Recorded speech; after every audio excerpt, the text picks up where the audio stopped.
70 पर लड़कर आप 19 जीते। आरजेडी ने शानदार परफॉर्म किया। कांग्रेस पार्टी का वोटर तो चला गया उधर सपोर्ट करने, वोट करने के लिए, लेकिन जब कांग्रेस के नेताओं को जिताने की जिम्मेदारी आई तो आरजेडी का वोट नहीं ट्रांसफर हुआ। वो इसी वजह से नहीं ट्रांसफर होता है। जब 36 का आंकड़ा दिखेगा कि नहीं इन लोगों को लेकर सहज नहीं है, ये लोग जाएंगे चुनाव प्रचार करने, क्या हासिल होगा इनको कि मन से अगर इस तरह से उनको तस्वीरों से हटा दिया हमारा आंकड़ा सड़कों पे दिखा है। अभी हमारी यूनिटी बिहार के पटना के सड़कों पे दिखी है। हमारी चिंता मत करिए। ठीक है, इस बार उनकी चिंता नहीं करनी है। इस बार मैं इस बात का स्वागत करता हूं। बीजेपी सिंधे बनाने वाले हैं नीतीश जी को बिहार में। बड़े भाई और कितनी सीटें देगी बीजेपी? 50 सीट, 45 सीट जीते हैं। भाई सुन लिया, सुनो तो सही। मुझको बोला, आज मैं स्वागत करता हूं इस बात अगर आपको बोला था मेरे बड़े भाई अखिलेश जी ने स्वीकारा कि कन्हैया उस लेवल के नेता नहीं है कि वो स्टेज पे राहुल गांधी के साथ खड़े हो सके। इनके सोच ही यही है।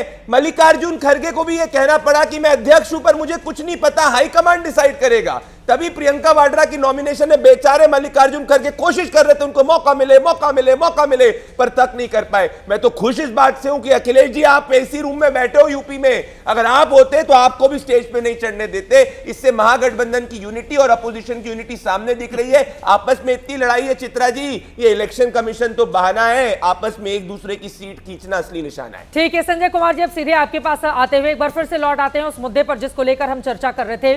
संस्थाओं की साख बनी रहे, इसका प्रयास सभी को मिलजुल कर करना होगा। ऐसे में अब चुनाव आयोग को क्या करना चाहिए ताकि जितने भी सवाल मौजूदा वक्त में खड़े हो रहे हैं सबको एड्रेस किया जा सके? हालांकि कल कोर्ट में सुनवाई भी होनी है। संजय जी वैसे चित्रा जी, वैसे सवाल तो बहुत सारे खड़े किए गए हैं।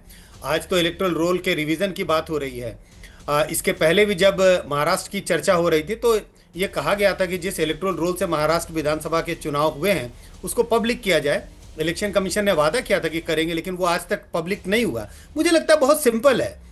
अगर आप 10 बूथ को ले लें और 10 बूथ ऐसे हैं जहां पर महाराष्ट्र के हिसाब से 2024 का लोकसभा का चुनाव हुआ इलेक्टोरल रोल का, और उन्हीं बूथों पर जब विधानसभा के चुनाव हुए दोनों इलेक्टोरल रोल सामने आप पब्लिक में डिस्प्ले कर दें।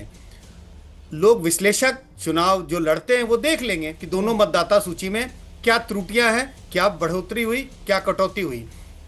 तो मुझे लगता है कहीं हद तक चुनाव आयोग की तरफ से भी ट्रांसपेरेंसी का कहीं ना कहीं अभाव है।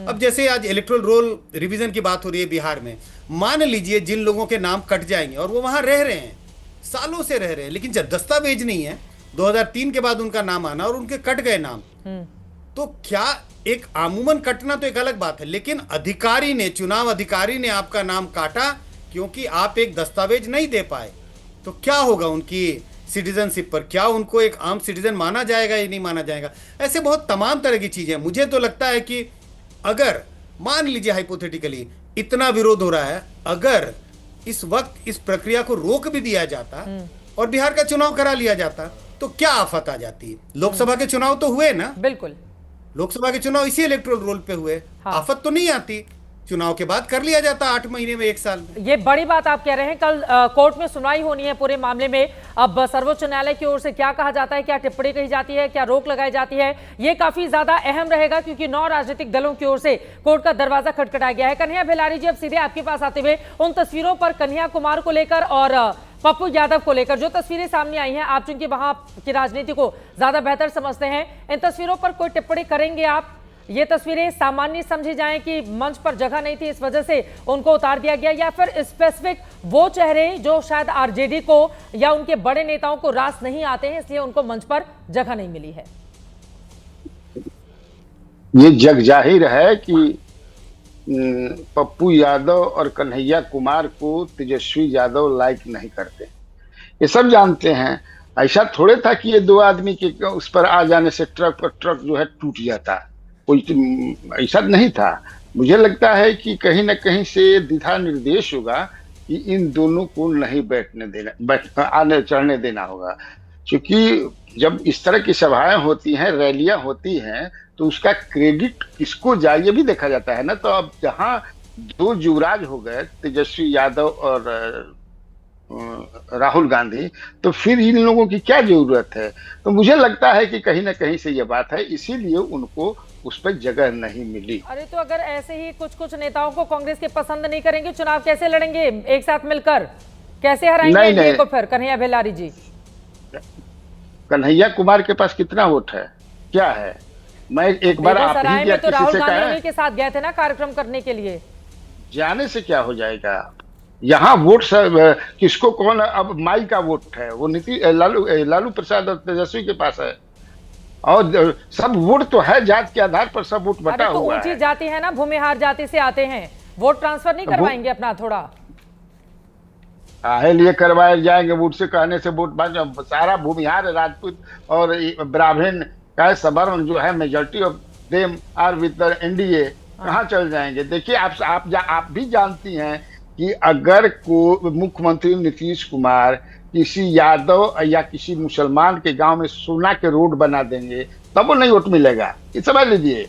और तेजस्वी यादव अगर मुख्यमंत्री बनते हैं और कुर्मी के गांव में सोना का रोड बनवा देंगे, एको वोट नहीं मिलेगा। ये सब जानता है। तुम उनके वोट से क्या, सारा भूमिहार जो है एनडीए के साथ हैं, तो वो सब बात नहीं है। ये बात बड़ी जटिल व्यवस्था है बिहार की। जल्दी से 2 लाइन में क्लोजिंग कमेंट आपको चित्रा प्रदीप जी, हाँ। दरअसल जिन्होंने जिंदगी भर बूथ लूटा वो इस बात से घबराए हुए हैं कि जनता अपना निर्धारण कर रही है। ये रही बॉम्बे हाईकोर्ट की जून 26, 2025 की, ये सभी पिटीशन को खारिज कर दिया कि महाराष्ट्र के रोल में कोई भी डिस्क्रिपेंसी है। अगर इनको कोर्ट में विश्वास है तो कोर्ट में अपनी पिटीशन को दाखिल करे, उस पर करे।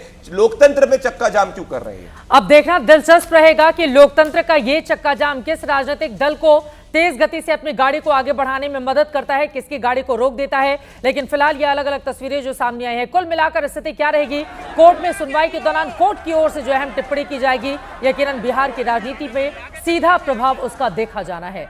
हर एक जानकारी खबर आप तक पहुंचाते रहेंगे। अभी के लिए दीजिए इजाजत। देश और दुनिया की तमाम खबरों के लिए आप देखते रहिए एबीपी न्यूज।